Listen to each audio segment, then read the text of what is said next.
আমার নাম রিনা, বয়স সবেমাত্র 22। দুটো চোখে একরাশ স্বপ্ন নিয়ে এসেছিলাম এই কলকাতা শহরে। ছোটবেলা থেকেই আমার আঁকার হাত খুব ভালো ছিল। পুরনো খাতার পাতা হোক বা ঘরের মাটির দেওয়াল, আমার আঁকিবুকিতে ভরে থাকত। বড় হওয়ার সাথে সাথে এই শখটাই আমার স্বপ্ন হয়ে দাঁড়ায়, আমি একজন ফ্যাশন ডিজাইনার হব। আমাদের গ্রাম থেকে কলকাতা অনেক দূর, শুধু ভৌগোলিকভাবে নয়, মানসিকভাবেও। বাবা সামান্য কৃষক, মা সংসার সামলান। তাদের কাছে মেয়ের এই স্বপ্ন ছিল আকাশকুসুম কল্পনা করার মতো। কিন্তু আমার জেদের কাছে হার মেনে বাবা তার শেষ সম্বলটুকু দিয়ে আমাকে কলকাতায় পাঠিয়েছিলেন, একটা ভালো ডিজাইন ইনস্টিটিউটে ভর্তি হওয়ার জন্য। কলকাতায় এসে আমি একটা লেডিস পিজিতে উঠলাম। ছোট ছোট ঘর, অনেক মেয়েরা একসাথে থাকে, সবার চোখে স্বপ্ন, সবার জীবনে লড়াই। এখানকার পরিবেশের সাথে মানিয়ে নিতে আমার খুব বেশি সময় লাগেনি। আমার স্বপ্নই ছিল আমার একমাত্র সঙ্গী। দিনরাত এক করে পড়াশোনা আর ডিজাইন নিয়ে চর্চা করতাম। আমার কলেজের প্রফেসররা আমার কাজ খুব পছন্দ করতেন। সবাই বলতেন আমার মধ্যে প্রতিভা আছে। এই প্রশংসাগুলো আমার আত্মবিশ্বাস বাড়িয়ে দিত। এই পিজিটার মালিক ছিলেন মিস্টার বাসু। 50 বয়স, বেশ সম্ভ্রান্ত চেহারা, মাথায় হালকা টাক, চোখে মোটা ফ্রেমের চশমা। কথা বলতেন খুব মেপে মেপে, শান্ত স্বরে। ওনার নিজের একটা কাপড়ের কারখানা ছিল। উনি মাঝে মধ্যেই পিজিতে আসতেন সব ঠিকঠাক আছে কিনা দেখতে। প্রথম দিকে আমি ওনাকে বিশেষ পাত্তা দিইনি। উনি অন্য সব মেয়েদের মতোই আমার সাথেও কথা বলতেন, পড়াশোনার খোঁজখবর নিতেন। আমার সরল গ্রাম্য মন ওনার মধ্যে একজন অভিভাবকের ছায়া খুঁজে পেয়েছিল। যখনই উনি আসতেন, আমি ছুটে গিয়ে আমার নতুন ডিজাইনগুলো দেখাতাম। উনি খুব আগ্রহ নিয়ে দেখতেন আর প্রশংসা করতেন। বলতেন, তোমার হাতটা খুব ভালো রিনা, লেগে থাকো, অনেক বড় হবে তুমি। ওনার এই কথাগুলো আমার কাছে আশীর্বাদের মতো মনে হতো। বাবা মা দূরে থাকেন, এই অচেনা শহরে ওনার মতো একজন গুণী মানুষের উৎসাহ আমাকে সাহস জোগাত। আমি ওনাকে বাসু কাকু বলে ডাকতে শুরু করলাম। উনিও হাসিমুখে সেই ডাকে সাড়া দিতেন। প্রথম কয়েক মাস সবকিছুই স্বপ্নের মতো চলছিল। পড়াশোনায় আমি খুব ভালো ফল করছিলাম। কিন্তু হঠাৎ করেই আমাদের গ্রামের বাড়িতে একটা বড় বিপর্যয় নেমে এলো। বন্যার জলে আমাদের সব ফসল নষ্ট হয়ে গেল। বাবা যে সামান্য টাকা জমিয়েছিলেন, তাও শেষ হয়ে গেল। আমার পড়াশোনার খরচ চালানো তাদের পক্ষে আর সম্ভব ছিল না। একদিন রাতে বাবার ফোন এলো, কাঁদো কাঁদো গলায় বললেন, মা রিনা, তুই ফিরে আয়, আমাদের আর ক্ষমতা নেই তোকে পড়ানোর। ফোনটা রেখে আমি সেদিন সারারাত কেঁদেছিলাম। আমার চোখের সামনে আমার স্বপ্নগুলো ভেঙে চুরমার হয়ে যাচ্ছিল। কলকাতায় থাকার খরচ, কলেজের ফি, সব মিলিয়ে অনেক টাকা। আমি কি করব, কোথায় যাব, কিছুই বুঝতে পারছিলাম না। পিজিরও ভাড়া বাকি পড়তে শুরু করলো। খাওয়া দাওয়ার ঠিক নেই, মাঝে মধ্যে শুধু জল খেয়ে দিন কাটিয়েছি। আমার হাসিখুশি মুখটা দিনে দিনে মলিন হয়ে যেতে লাগলো। এরকমই একদিনে বাসু কাকু এলেন পিজিতে। আমার শুকনো মুখ দেখে উনি কারণ জিজ্ঞাসা করলেন। আমি আর নিজেকে সামলাতে পারলাম না, ওনার সামনেই কান্নায় ভেঙে পড়লাম। সব কথা খুলে বললাম। উনি সব শুনে আমার মাথায় হাত রেখে বললেন, ছি পাগলি মেয়ে, এর জন্য এত চিন্তা করতে হয়? আমি আছি তো, তুমি পড়াশোনা ছাড়বে না, তোমার মতো প্রতিভাকে আমি হারিয়ে যেতে দেব না। ওনার কথায় আমি যেন বাঁচার নতুন রসদ পেলাম। উনি আমাকে একটা প্রস্তাব দিলেন। বললেন, তুমি আমার কারখানায় পার্ট টাইম কাজ করো। দিনের বেলা কলেজ করবে, আর বিকেলে এসে কারখানায় ডিজাইনের কাজ দেখবে। এতে তোমার কাজও শেখা হবে, আবার মাস গেলে কিছু টাকাও পাবে। সেই টাকা দিয়ে তোমার সব খরচ চলে যাবে। আমি যেন হাতে চাঁদ পেলাম। একজন বাইরের মানুষ আমার জন্য এতটা ভাবছেন, এটা দেখেই আমার মন ভরে গেল। আমি ওনার পায়ে হাত দিয়ে প্রণাম করতে গেলাম। উনি আমাকে থামিয়ে দিয়ে বললেন, তুমি আমার মেয়ের মতো। বাবা কি মেয়ের প্রণাম নেয়? সেদিন ওনার প্রতি শ্রদ্ধায় আমার মাথা নত হয়ে গিয়েছিল। পরদিন থেকেই আমি ওনার কারখানায় কাজ শুরু করলাম। বিশাল কারখানা, শত শত শ্রমিক কাজ করছে। কাপড়ের গন্ধ, মেশিনের শব্দ, সব মিলিয়ে এক নতুন জগৎ। বাসু কাকু আমাকে সবার থেকে আলাদা করে ওনার অফিসের পাশেই একটা ছোট কাচের কেবিন করে দিলেন। বললেন, তুমি এখানে বসে শান্তিতে নিজের কাজ করবে, তোমার যেন কোনো অসুবিধা না হয়। আমি মন দিয়ে কাজ করতে লাগলাম। কলেজের পর সোজা কারখানায় চলে আসতাম। নতুন নতুন ডিজাইন তৈরি করতাম। বাসু কাকু আমার সব ডিজাইন খুঁটিয়ে দেখতেন এবং মূল্যবান পরামর্শ দিতেন। ওনার অভিজ্ঞ চোখে কাপড়ের মান, সেলাইয়ের খুঁট, রঙের মিশ্রণ সবকিছু ধরা পড়ত। আমি ওনার কাছ থেকে হাতে কলমে অনেক কিছু শিখতে লাগলাম, যা হয়তো কলেজের বই পড়ে কোনোদিন শিখতে পারতাম না।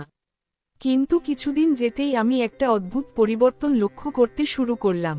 বাসু কাকুর আচরণে এমন কিছু ধরা পড়তে লাগলো, যা আমার ভালো লাগছিল না।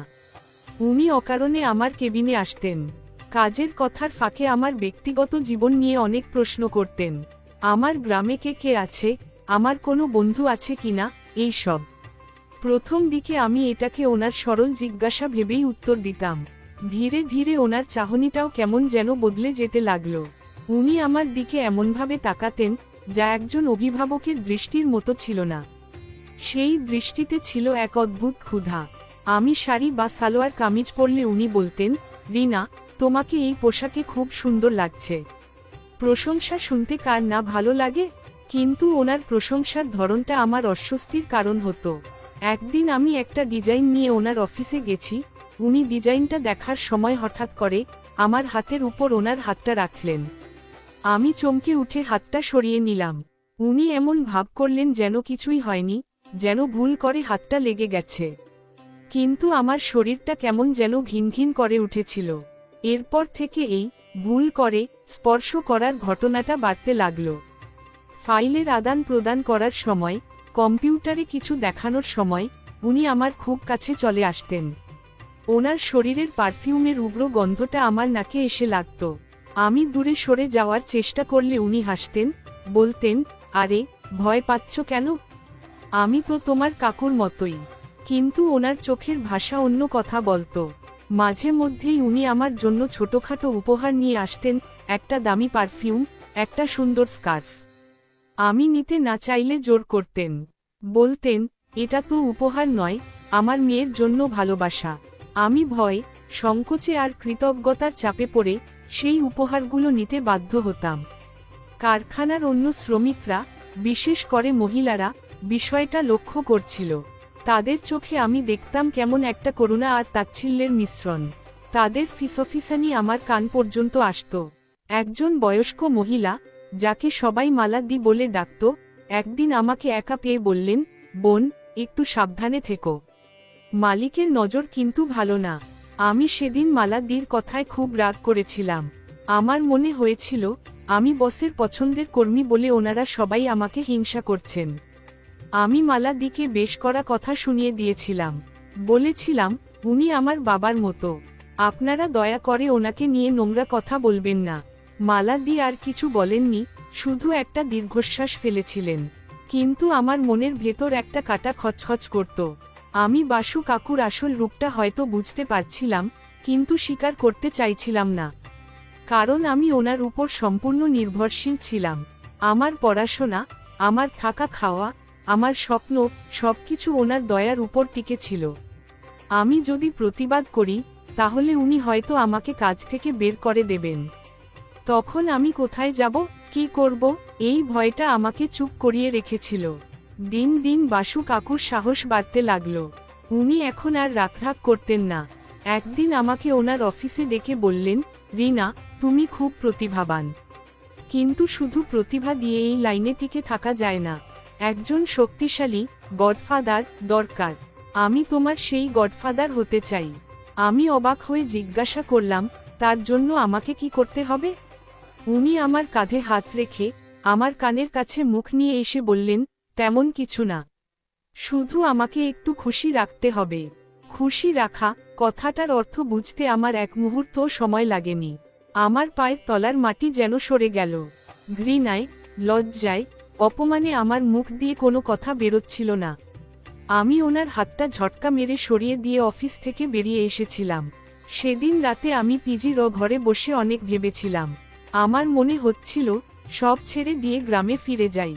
এই নোংরা জগতের থেকে আমার গ্রামের মাটির গন্ধ অনেক পবিত্র। কিন্তু পরক্ষণেই আমার বাবা মায়ের মুখটা চোখের সামনে ভেসে উঠল। তাদের কত আশা আমার উপর।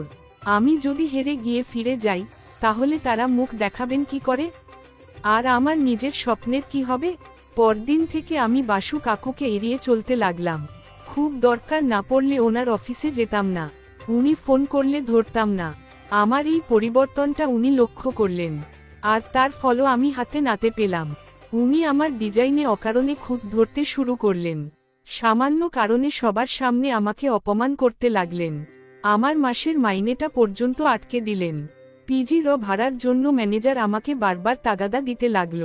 আমি বুঝতে পারছিলাম উনি আমাকে কোণঠাসা করে ফেলতে চাইছেন। উনি চাইছেন আমি যেন বাধ্য হয়ে ওনার কাছে আত্মসমর্পণ করি। একদিন সন্ধ্যায় কারখানা প্রায় ছুটি হয়ে গেছে। উনি আমাকে ডেকে পাঠালেন, বললেন একটা খুব জরুরি ডিজাইনের ব্যাপারে কথা আছে। আমি ভয়ে ভয়ে ওনার অফিসে গেলাম। দেখলাম অফিসের দরজাটা ভেতর থেকে বন্ধ। আমার বুকটা ধড়াস করে উঠল। উনি আমার দিকে এগিয়ে এসে বললেন, রিনা, তুমি আমাকে এড়িয়ে চলছো কেন? আমি তোমাকে কতটা পছন্দ করি তুমি বুঝতে পারছো না? আমি বললাম, স্যার প্লিজ আমার সাথে এমন করবেন না, আমি আপনাকে বাবার মতো সম্মান করি। উনি অট্টহাসি হেসে উঠলেন, বললেন, বাবা, আমি তোমার বাবা হতে যাব কোন দুঃখে? আমি তোমাকে একজন নারী হিসেবে চাই রিনা। তোমার এই সুন্দর শরীরটা আমি উপভোগ করতে চাই। এই কথা বলে উনি আমাকে ঝাপটে ধরার চেষ্টা করলেন। আমি আমার সর্বশক্তি দিয়ে ওনাকে ধাক্কা মেরে সরিয়ে দিলাম। উনি টাল সামলাতে না পেরে টেবিলের উপর গিয়ে পড়লেন। সেই সুযোগে আমি দৌড়ে দরজা খুলে অফিস থেকে বেরিয়ে এলাম। আমি সেদিন পাগলের মতো দৌড়েছিলাম। কারখানার করিডোর, শহরের রাস্তা, কিছুই আমার চোখে পড়ছিল না। শুধু মনে হচ্ছিল একটা নোংরা জানোয়ার আমাকে তাড়া করছে। পিজিতে ফিরে আমি ঘরের দরজা বন্ধ করে দিলাম। সারা রাত আমার ভয়, আতঙ্কে ঘুম এল না। আমার মনে হচ্ছিল আমি একটা অন্ধ গলিতে এসে আটকে গেছি, যেখান থেকে বেরোনোর কোনো রাস্তা নেই। আমি সিদ্ধান্ত নিলাম কাল সকালেই আমি কলকাতা ছেড়ে চলে যাব। স্বপ্ন পূরণ হোক বা না হোক, নিজের সম্মানটা আগে। পরদিন সকালে আমি যখন ব্যাগ গোছাচ্ছি, তখন পিজির ম্যানেজারের ফোন এলো। উনি জানালেন বাসু সাহেব আমাকে এক্ষুনি কারখানায় দেখা করতে বলেছেন। আমি বললাম আমি যাব না। ম্যানেজার জানালেন না গেলে উনি পুলিশে খবর দেবেন চুরির অপবাদ দিয়ে। আমি বুঝলাম লোকটা আমাকে ফাঁদে ফেলার সব ব্যবস্থা করে রেখেছে। আমার আর কিছু করার ছিল না। কাঁপা কাঁপা পায়ে আমি কারখানায় গেলাম। আমার মনে হচ্ছিল আমি যেন কসাইখানায় হেঁটে চলেছি। বাসু কাকুর অফিসে ঢুকতেই উনি দরজাটা বন্ধ করে দিলেন। ওনার মুখে ছিল এক শয়তানি হাসি। উনি বললেন, কি ভেবেছিলে পালিয়ে যাবে? অত সোজা নয়। এরপর উনি ওনার কম্পিউটার অন করলেন। স্ক্রিনে যা দেখলাম তাতে আমার রক্ত হিম হয়ে গেল। গত সন্ধ্যায় আমি যখন ওনার অফিসে ঢুকেছিলাম আর উনি যখন দরজা বন্ধ করেছিলেন, সেই পর্যন্ত সিসিটিভি ফুটেজ। উনি বললেন, এই ফুটেজটা আমি একটু এডিট করে দেব, এমনভাবে বানাবো যাতে সবাই মনে করে তুমি নিজেই আমার ঘরে এসেছিলে আমাকে প্রলুব্ধ করতে। তারপর এই ভিডিও আমি ইন্টারনেটে ছড়িয়ে দেব। তোমার কলেজের বন্ধুদের পাঠাবো, তোমার গ্রামের বাড়িতে পাঠাবো। ভাবো তখন তোমার কি হবে? তোমার বাবা মা লজ্জায় মুখ দেখাতে পারবেন না, হয়তো আত্মহত্যা করবেন। আর কোনোদিন তুমি মাথা তুলে সমাজে দাঁড়াতে পারবে না। আমার পৃথিবীটা যেন দুলে উঠল। আমি চেয়ারে বসে পড়লাম। আমার গলা দিয়ে আওয়াজ বেরোচ্ছিল না। লোকটা কতটা নীচ হতে পারে তা আমার কল্পনার বাইরে ছিল। আমার আর কোনোদিকে পালানোর পথ ছিল না। স্বপ্ন, সম্মান, বাবা মায়ের মুখ সবকিছু দুলছিল। উনি আমার অসহায়তার সুযোগ নিয়ে আমার দিকে এগিয়ে এলেন। বললেন, এখনো সময় আছে রিনা, আমার কথা শোনো, আমার কাছে থাকো। আমি তোমাকে রানীর মতো রাখব। তোমার নিজের বুটিক হবে, গাড়ি হবে, বাড়ি হবে। আর যদি আমার কথা না শোনো, তাহলে তোমার জন্য অপেক্ষা করছে শুধু অপমান আর অন্ধকার। আমি পাথরের মতো বসে রইলাম। আমার চোখ দিয়ে জল গড়িয়ে পড়ছিল। আমার আর লড়াই করার শক্তি ছিল না। আমি হেরে গিয়েছিলাম। মৃদু গলায় শুধু বলতে পারলাম, আমি রাজি। সেই দিনটা ছিল আমার জীবনের কালো অধ্যায়ের শুরু।